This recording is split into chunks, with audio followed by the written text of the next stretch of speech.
Hello everyone and welcome back to yet another video on financial laws. Today we'll be covering second part of unit 2. So I'll be sharing my screen with you all now. Prepare your notes while I'm teaching you, right? So it will help you to recollect what is taught in the class.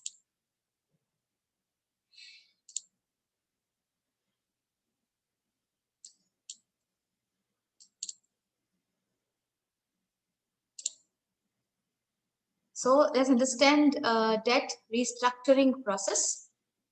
Generally, the debt restructuring process begins by contacting the lender that you are involved in a loan agreement with and explaining your financial difficulties. So the next step is typically waiting for a response from the lender, and if they offer to help, weighing your options and negotiating to arrive at new terms. Okay, so risk management plays a critical role in the debt restructuring process, especially if the goal is to emerge from bankruptcy. Taking a risk-based approach helps solve for any issue that have manifested as a result of the bankruptcy, right? So here is what the debt restructuring process looks like within the management risk framework. So let's understand. Show.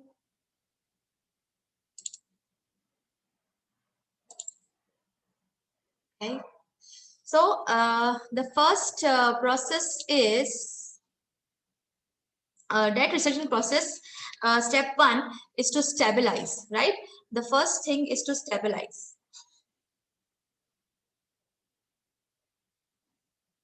Second, I want to start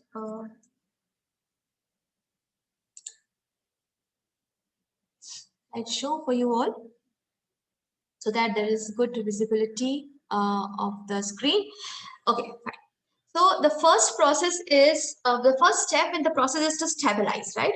That is, evaluate existing business conditions, identify risk opportunities that could impact the stability of the business, and third, obtain a cooperation of creditor.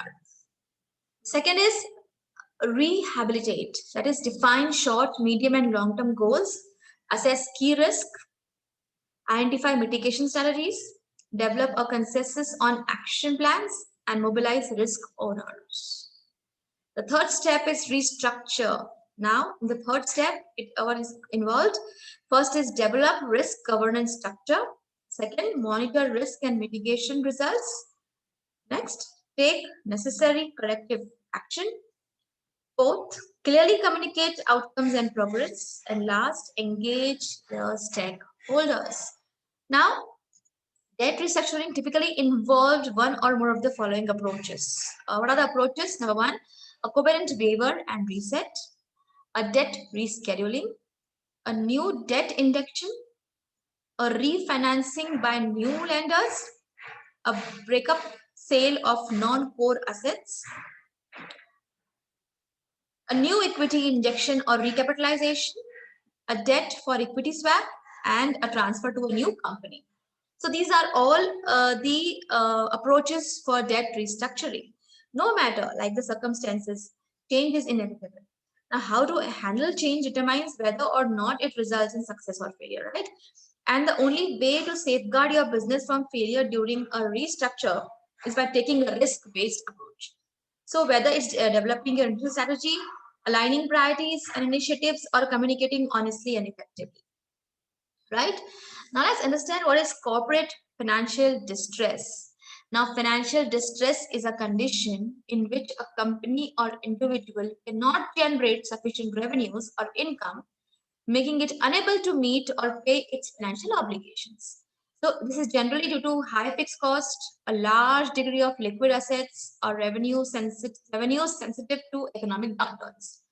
Now, like for individuals, financial distress can arise from poor budgeting, overspending, too high of a debt load, lawsuit, or loss of employment. Like we can relate to our as individuals. So in the company also it happens. So ignoring the signs of financial distress before it's get out of control can be devastating. So there may come a time when severe financial distress can no longer be remedied because the company has grown too high and cannot be repaid. The obligations have grown too high. and it cannot be repaid. And if this happens, bankruptcy may be the only option.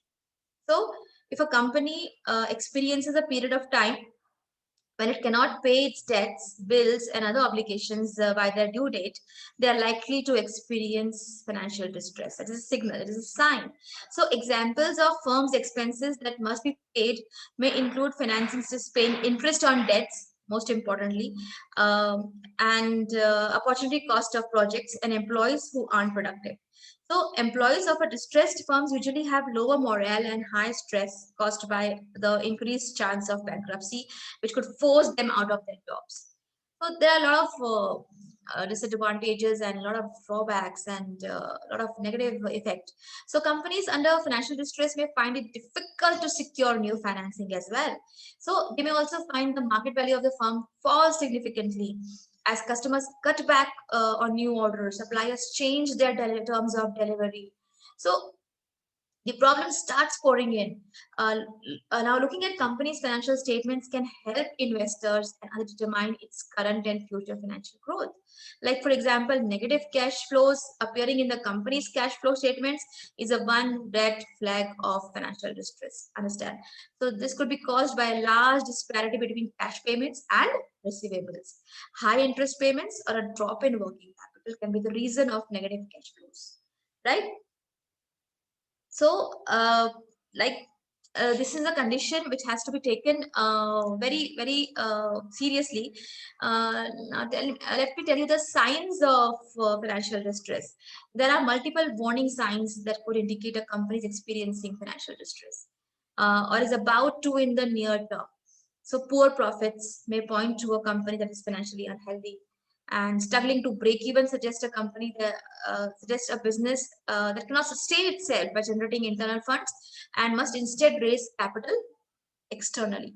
So this increases the company's business risk and lowers its credit worthiness with lenders, suppliers, investors, banks. So limiting access to funds typically results in companies failing. Okay. So another thing is declining sales or poor sales growth indicates that demand is not there for the company's products or services based on their existing business model. So when expensive market campaigns results in no growth, company may no longer be satisfied with their offerings and the company may be forced to close down, right? So likewise, if a company offers poor quality products or services, consumers will start buying from the competitors, eventually forcing a company to close its stores as well. So these are signals, these are signs I'm telling you of financial distress. And also when debtors take too much time paying their debts to the company, cash flow may be severely stretched because here you have to pay your creditors.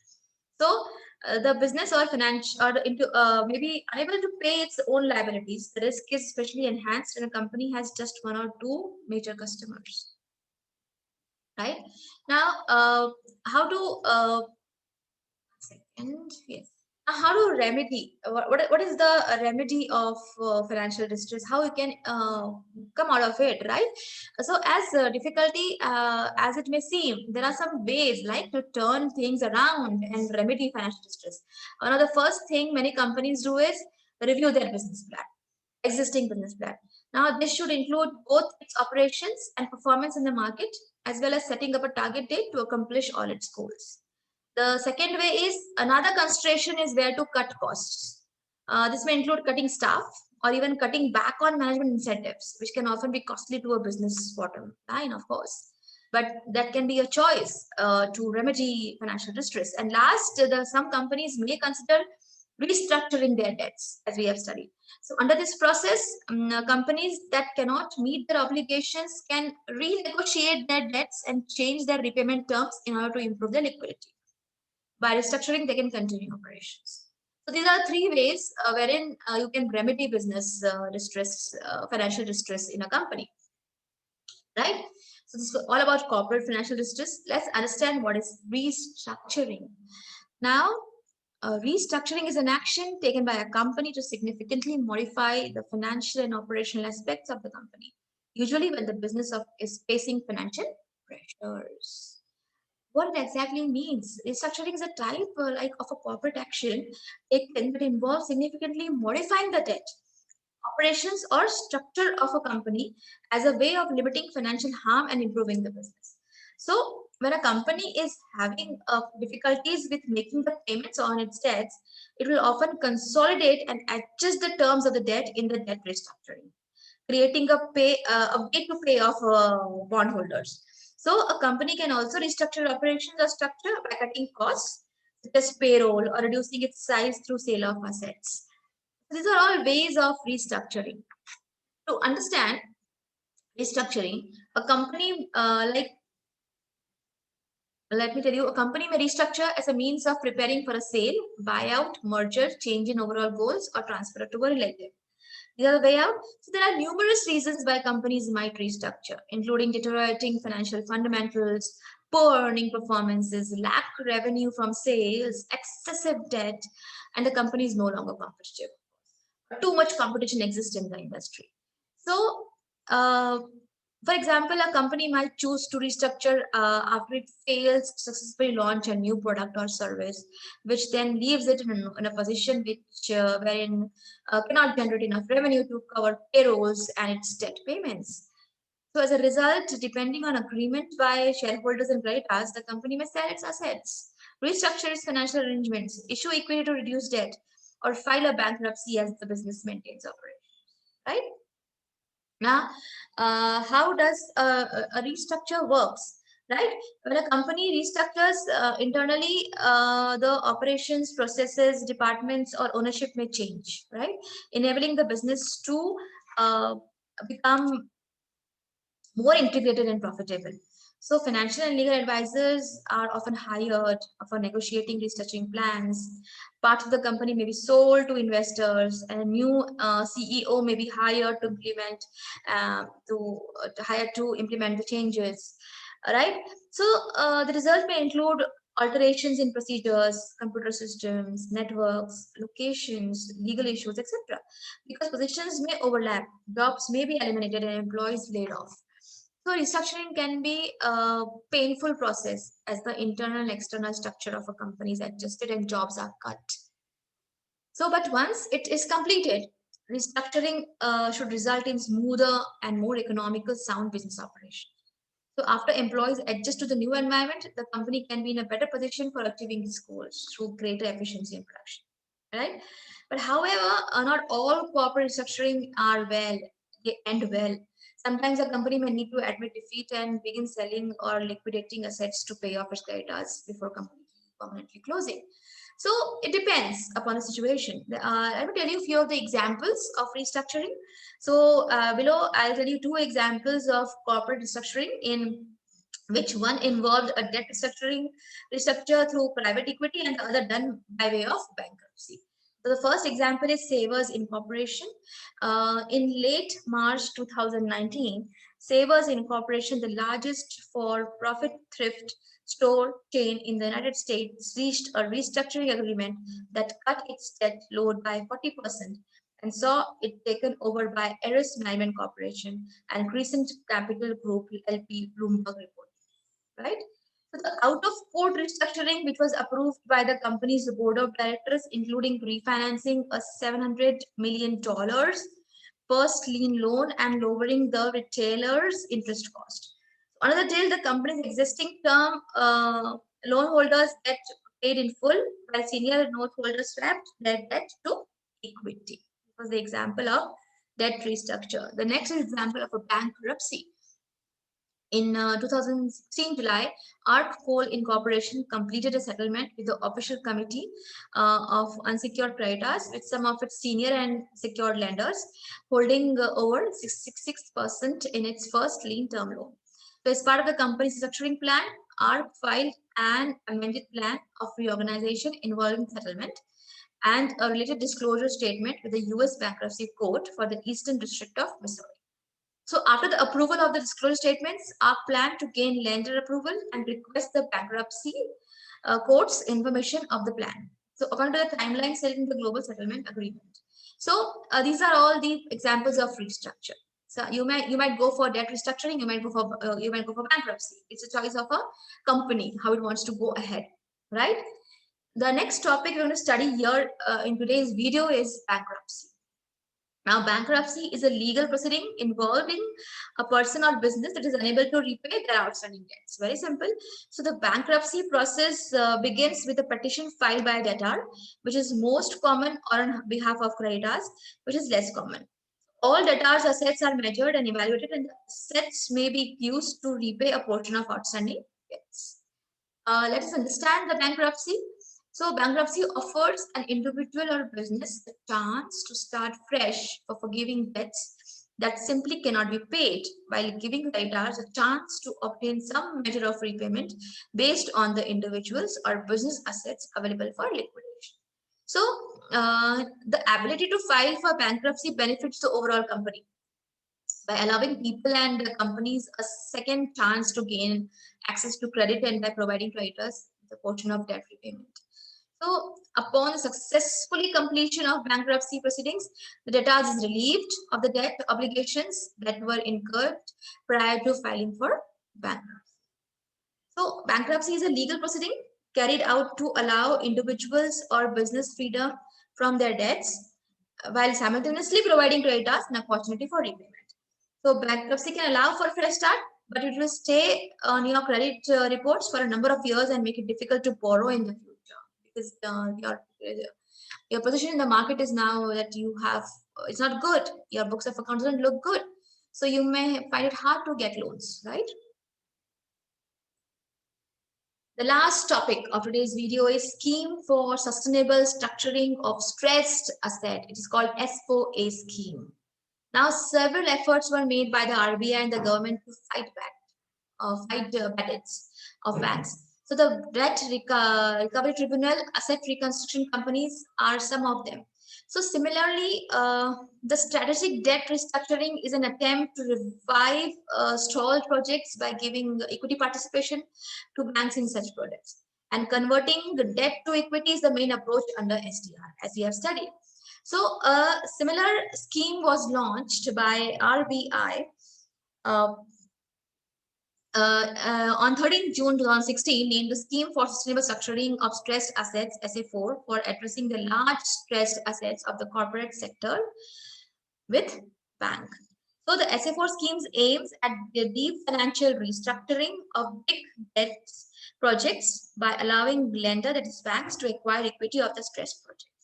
So in this context, the scheme makes financial restructuring of large projects at the same time helping the lender's ability to deal with such stressed assets. Right? So it is intended to restore the flow of credit to critical sectors, including infrastructure. So following are the main features of the scheme. Let's understand. Like for an account to be eligible for restructuring under the SA4 scheme, the total loans by all institutional lenders in the account should exceed rupees 500 crores, including rupee loans, foreign currency loans, external commercial borrowings, etc. The next is the lending bank should hire an independent agency to evaluate how much of debt is sustainable. And third, the project should have started its commercial operations and there should be cash flows from the projects. Next, the project allows bank to take equity participation in the stressed project, right? Test of sustainability means major feature of the scheme is that it envisages determination of the sustainable debt level for a stressed borrower. And loans will be divided into sustainable and unsustainable components. That is test of sustainability. So, next is the scheme allows banks to rework stressed loans under the oversight of an external agency. This ensures what? The transparency at the same time protecting bankers from undue scrutiny by investigative agencies. And last is the scheme involves substantial write-downs and or making large provisions, right? So what is the main difference between strategic debt restructuring scheme and SA4 scheme then? Let me tell you in short. So under the SA4 scheme, banks would be allowed existing promoter to continue in the management, even while being a minority shareholder. Whereas in the case of SDR, the promoter is delinked and ownership is changed. That is the one difference. Second difference is, similarly, under S4A scheme, the lenders also have an option of holding optionally convertible debentures instead of equity, which might be more preferred option. But in case of SDR, only equity holding is allowed. So these are the major differences between strategic debt restructuring and SA4 scheme, right? It's all about your second unit, and we have covered almost all the topics of the second unit. Now go through the video, study, make notes, all right, okay, and we'll see you in the next video again. Till then, take care.